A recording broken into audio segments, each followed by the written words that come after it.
계속 십계명에 대해서 말씀을 드리고 있습니다. 오늘은 제 6계명과 7계명을 말씀드리려고 합니다.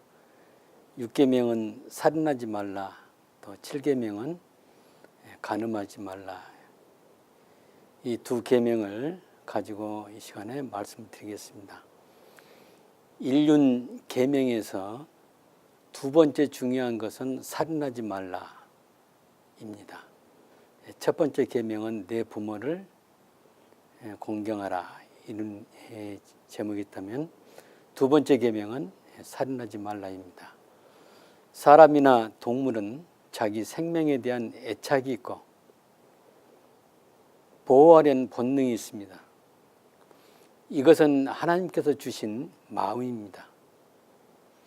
사람마다 하나님으로부터 받은 생명으로 남의 간섭 없이 자유롭고 행복한 삶을 사는 기본적인 욕망이 있는 것입니다. 이것은 날아다니는 새와 땅 위에 사는 이 동물들과 모든 곤충, 심지어 바다의 물고기까지도 마찬가지입니다. 하나님이 창조하신 모든 창조물은 하나님 앞에 평등하며 또 자유롭게 되어집니다. 그 중에서 하나님께서 창조하신 인간은 하나님의 형상으로 지음을 받은 가장 걸작으로 하나님을 섬기며 서로 사랑하도록 지음을 받은 것입니다.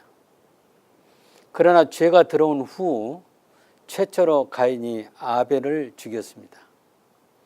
이것이 바로 살인의 시작입니다. 이로써 지상은 사람과 사람 사이의 평화가 깨어지고 서로 미워하고 죽이는 일이 많이 생기고 있는 것입니다. 이것은 하나님 나라에서는 용납되지 않는 것입니다. 하나님 나라에서는 살인이라는 말과 살인이라는 범죄 행위가 있을 수 없는 것입니다. 살인은 오직 하나님을 떠난 죄인의 세계에서 행해지는 죄입니다.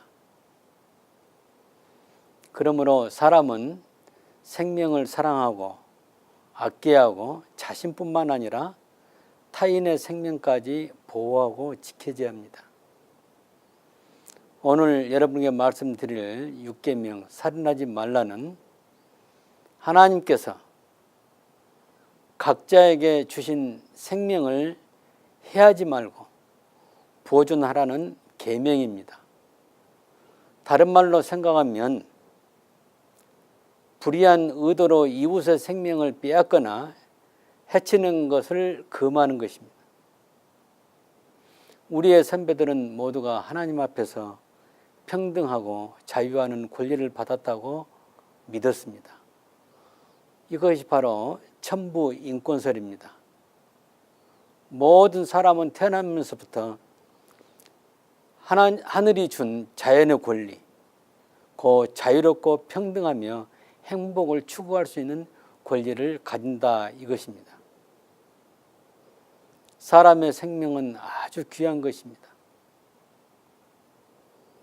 처음에 하나님의 형상대로 지음을 받았으며 다른 피조물 가운데서 어떤 피조물도 따를 수 없고 비교할 수 없는 존재인 것입니다. 사실 다른 피조물, 동물이나 식물이 사람을 위해서 창조된 것입니다. 사람은 자연을 떠나서 살 수 없고 자연과 사람은 서로 돕고 도와서 하는 것입니다. 그러므로 사람은 자연을 사랑해야 하고 보존해야 하는 것입니다. 사람은 하나님의 형상대로 지어졌기 때문에 모든 피조물보다 더욱 귀중한 존재인 것입니다. 성경에서 살인죄의 범위는 어디까지입니까? 우리 예수님께서 산상보훈에서 말씀하신 것을 보면 이웃에 대해서 욕하는 것, 또 미워하는 것, 이것까지도 살인죄라고 말씀하셨습니다. 마태복음 5장 21절 22절을 보면 옛사람에게 말한 바 살인하지 말라, 누구든지 살인하면 심판을 받게 되리라 하였다는 것을 너희가 들었으나 나는 너희에게 이르노니 형제에게 노하는 자마다 심판을 받게 되고 형제에 대하여 라갈하는 자는 공회에 잡혀가게 되고 미련한 놈이라 하는 자는 지옥불에 들어가게 되리라. 이렇게 말씀했습니다. 그리고 예수님은 형제에게 화를 내는 것, 욕하는 것, 미련한 놈이라고 하는 등등 무시하는 것, 그런 등등 말씀하셨습니다. 이런 말 한마디가 살인죄에 해당된다는 것입니다. 요즘 우리 사회는 언어폭력이라는 말을 많이 사용합니다. 말로 하는 폭력입니다.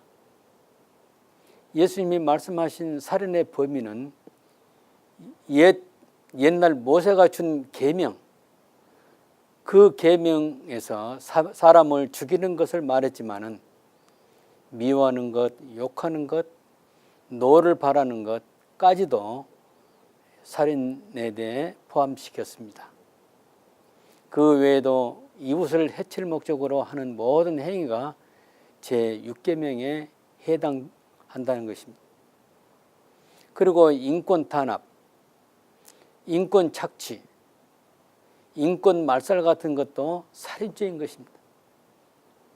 천부 인권서를 이야기하는데 모든 인간은 하나님 앞에서 평등하다. 하나님 앞에서 평등하게 지어져 있고 자유할 권리를 가지고 있는데 인권 착취 또는 인권 탄압은 개인의 자유를 박탈하고 압제하는 것은 살인죄에 해당되는 것입니다. 독재사회에서 인권 탄압이 이루어지고 있는 것을 봅니다. 야고보 선생은 성내는 것 또한 사도 요한은 형제를 미워하는 것은 살인이라고 말합니다. 야고보서 1장 20절에 기록되어 있고 요한일서 3장 15절에 그렇게 기록되어 있습니다. 우리는 흔히 말로서 사람의 마음에 상처를 주는 경우가 있습니다. 이것도 살인의 범위에 해당되는 것입니다. 인격을 못 얻어가는 모욕적인 언사로서 욕을 하거나 저주를 하는 것까지도 살인죄에 해당하는 것입니다. 그리고 미워하는 것도 살인죄에 해당됩니다. 내 마음속에 누구를 미워하고 용서 못하는 것이 있다면 계속 살인하지 말라는 그 계명을 어기고 있는 것입니다.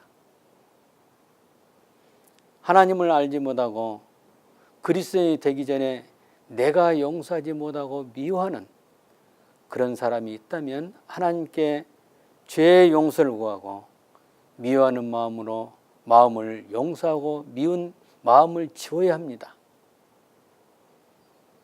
이제는 새 사람으로 변화되어 내 마음에서 굳은 마음을 제하고 부드러운 마음을 가져야 하며 하나님의 사랑으로 채워져야 하는 것입니다. 혹 우리가 어떤 사람을 저주했다면 그 저주는 살인과 같습니다. 오히려 복을 빌어야 할 것입니다. 현재 습관에서 욕하는 습관이 있습니다. 무의식 중에 나도 모르게 욕이 튀어나오는 습관이 있다면 좋은 말을 할 수 있게 해달라고 하나님께 기도하면서 고쳐나가야 합니다. 요즘 젊은 사람들은 말끝마다 욕을 하는 사람이 있습니다. 좀 저질적으로 말하는 습관입니다. 이것도 영적으로 새 생명으로 바뀌면서 변화되어야 합니다. 처음에는 욕을 안 한 사람은 바보스럽고 순진하게 보일 수도 있습니다. 욕을 많이 한 사람은 똑똑하게 보이는 경우도 있습니다. 이것으로 그 사람의 인격을 평가할 수는 없지만 사람들은 그의 언어에서 그의 인격을 평가하여 수준 낮은 사람으로 취급하기도 합니다. 예수님께서 자신의 들보는 깨닫지 못하고 남의 눈에 티만 지적한다는 말씀을 하셨습니다. 항상 자기는 옳은 생각, 옳은 판을 한다고 하지만은 자기만 사랑하는 이기주의자들은 자신의 흠은 인정하지 않고 상대를 무시하는 것이 있습니다. 반대로 우리는 상대를 축복하고 좋은 언어를 사용해서 대하는 것이어야 합니다. 하나님이 있는 자와 없는 자의 차이는 하나님에 있는 자는 이웃을 사랑하는 마음과 자세를 가지고 있지만은 마음속에 하나님이 없는 사람들은 이웃을 배려하지 않고 자기 유익만 추구하는 것입니다.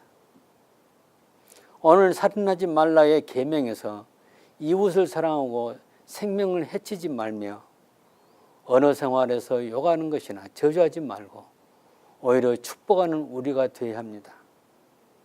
습관은 어떤 마음으로 살고자 하는가의 자세에 따라서 결정됩니다. 과거에 욕하고 저주하고 미워하는 마음을 가진 사람은 하나님의 기뻐하신 새 사람으로 변화되어서 부드러운 마음을 가지시기 바랍니다. 오늘 그 다음에 7계명을 우리 생각해 보겠습니다.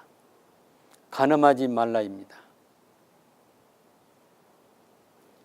이 간음하지 말라 하는 것은 다른 말로 말하면 보호하는 계명입니다. 신명기 5장 18절에 간음하지 말지니라 이렇게 말씀합니다. 이웃에 대한 세 번째 계명으로 간음하지 말라는 계명을 생각해 보겠습니다.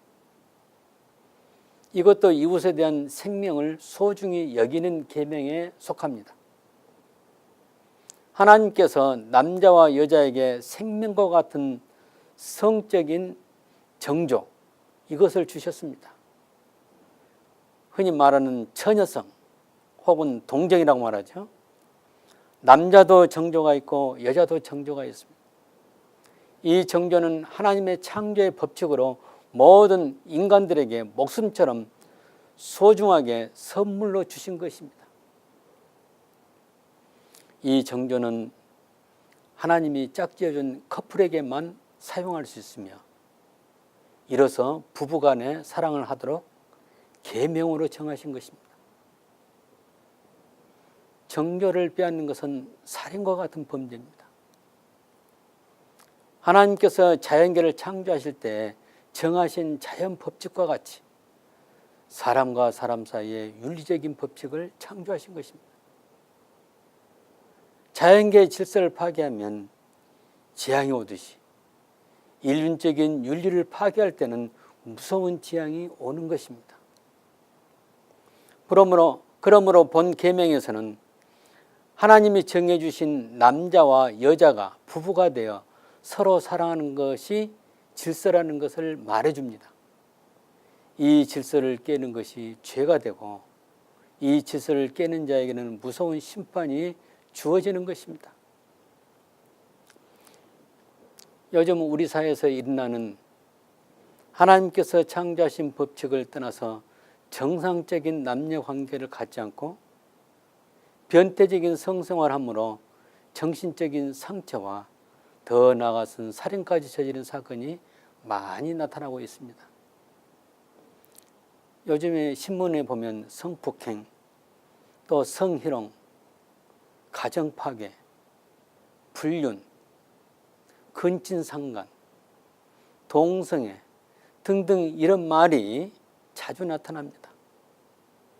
이 모든 것은 하나님의 창조의 질서를 파괴하는 것으로 하나님의 심판과 재앙이 반드시 나타나게 됩니다. 하나님께서 이런 습관과 행위는 하나님 나라 백성이 아닌 사람들이 한다고 합니다.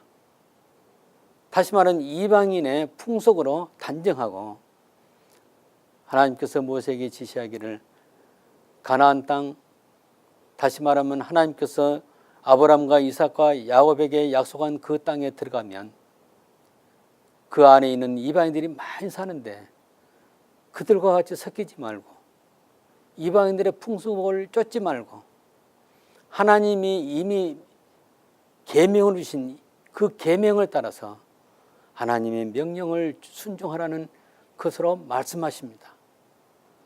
하나님께서 광야에서 계명을 주신 것은 가나안 땅에 들어가서 살 때 거룩한 백성으로 살라고 준 것입니다. 하나님께서 하나님의 질서를 지키도록 따라 살도록 이 계명을 주신 것입니다. 근친상간은 죄악 중의 죄악입니다. 레위기에 잘 나타나 있습니다. 만약에 아들과 어머니와 관계를 했다면 원래는 모자 관계로서 어머니와 아들과 관계지만은 어머니와 아들과 관계를 했다면 어머니의 관계가 파괴되고 아들의 관계가 파괴됩니다. 그래서 결과적으로 아들과 어머니 관계가 아니라 이제는 부부 관계가 되는 것입니다. 이것은 인간 세계에서 있을 수 없는 것입니다. 동물의 세계에서 있을 수는 있지만 어디까지나 어머니는 아버지의 아내이며 어머니와 아버지가 부부인 것입니다. 그런데 불륜을 위해서 이런 관계가 파괴되는 것은 하나님의 창조의 질서를 파괴시킨 것 같습니다. 구약에서는 하나님이 정하신 부부관계를 파괴하고 근친상간하는 사람을 짐승보다 못한 자로 여겨서 돌로 쳐 죽였습니다. 우리 시대를 보면 희한한 일이 많이 일어납니다. 예를 들면 시아버지와 며느리와의 관계를 갖는 일이 가끔 일어나는데 이건 역시 하나님의 창조 원리를 파괴하는 것, 창조 원리를 위반해서 고부관계를 파괴하고 부부가 되는 것입니다. 원래는 시아버지는 시아버지고 며느리는 며느리입니다. 며느리라면 아들의 아내를 말합니다. 시아버지라는 것은 남편의 아버지를 말합니다. 이런 관계가 엄연히 창조의 질서로 정해져 있음에도 불구하고 불륜으로 시아버지와 며느리와 관계한다면 그런 관계가 다 깨져버리고 의미적으로 볼 때 부부가 되는 것입니다. 이것은 동물의 세계에서나 있을 수 있는 일입니다. 하나님은 이러한 자를 돌로 쳐 죽이라는 것입니다. 그런데 오늘날 우리 주위에는 이 돌로 쳐 죽이려 하는 그런 죄를 지는 사람이 수없이 많이 나타나고 있습니다. 예수님은 사람이 마음의 음욕을 품은 그 자체가 이미 간음했다고 말씀하셨습니다. 제7계명은 창조의 질서인 하나님이 정해주신 대로의 부부관계를 잘 유지하라는 계명입니다. 성결 혹은 거룩함을 유지하는 것입니다. 이것은 이성 간의 순결을 말합니다. 제7계명은 하나님의 구속함을 받은 하나님 백성이 거룩함을 유지하기 위한 우리 자신과 이웃의 성적인 순결을 보존하고 존경하라는 명령입니다. 이웃의 생명이 내 생명처럼 소중한 것처럼 또 이웃의 성적인 순결도 나의 순결처럼 소중하다는 것을 말씀하는 것입니다. 제7계명은 영혼부터 마음과 육체적으로 말과 행동에 이르기까지 성적으로 순결하라는 것을 명령하시는 것입니다. 소위 우리 주위에서 농담으로 자주 사용하는 말 가운데 음담패설이 있습니다. 이것은 음탕한 이야기를 말합니다. 이것을 금하고 성희롱을 금하고 성폭력을 하지 않을 것을 명령하신 것입니다. 오직 하나님께서 짝져 주신 한 남자와 한 여자가 서로 사랑할 것을 명령하시며 세상 사람들 구원받게 있는 이방인들의 습관을 좇지 말라고 명령하신 것입니다. 오늘날 우리 주위에 보면 많은 이혼이 있습니다. 이 이혼은 이방인들의 습관입니다. 하나님 나라에서는 존재할 수 없습니다. 만약 교회 나가면서 크리스찬으로서 이혼했다면 그분은 마음속에 하나님 앞에 마음을 내놓고 고민하면서 기도를 해야 할 줄 압니다. 이혼은 하나님 나라에서 있을 수는 없는 일입니다. 처음에 우리가 결혼할 때 만나서 서로 사랑을 약속하고 주례 목사님 앞에서 서야겠듯이 그대로 지켜나가는 것입니다. 하나님이 짝져 주신 것은 임의로 나눌 수 없는 것입니다. 만약에 우리 믿는 성도들 가운데 그런 일이 있다면 이것은 벌써 큰 죄를 범하고 들어간 것입니다. 하나님의 백성은 주 예수 그리스도로 말미암아 구속되어 죄로부터 해방되었으므로 더욱더 성적인 순결을 지켜야 하는 것입니다. 우리 신자들은 세상으로부터 구별된 성별된 하나님 나라 시민으로서 선택을 받았으므로 이 원칙을 힘써 지켜야 하는 것입니다. 이방인들처럼 부정하고 더러운 삶을 살게 하지 않고 하나님의 백성으로 부르심에 합당하게 살아야 하는 것입니다. 하나님께서는 죄인을 그대로 쓰시지 않고 오직 말씀과 보혈로 깨끗함을 받은 자를 쓰시는 것입니다. 하나님께서는 그들을 도구로 사용하셔서 하나님 나라와 교회를 지켜나가시는 것입니다. 교회 구성원들 가운데 부정한 사람들이 많게 되면 그 교회는 하나님 나라가 아닌 이미 세상 나라가 되는 것입니다. 교회에서 몇백 명 또 몇천 명, 몇만 명 모였다가 중요한 건 아닙니다. 사람은 창조 때부터 남자와 여자로 창조되고 이 두 남자와 여자가 한 몸을 이루도록 그렇게 하셨습니다. 그리고 하나님께서 정하신 한 남자와 한 여자가 서로 사랑하도록 하시며 육체와 정신적으로 친밀을 도모하도록 하시며 자녀를 낳고 사는 것이 바로 창조의 본뜻입니다.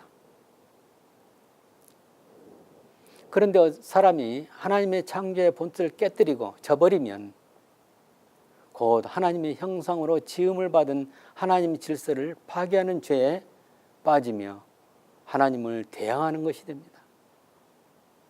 성경에서 말하는 음행에 대한 교훈은 레위기 20장에 모세가 율법으로 명하는 것과 또 우리 예수님께서 산상 보온 마태복음 5장 27절부터 32절에서 말씀하신 것과 사도 바울이 고린도전서 6장 18절에서부터 7장 17절까지 이 말씀한 교훈 안에 다 들어 있습니다.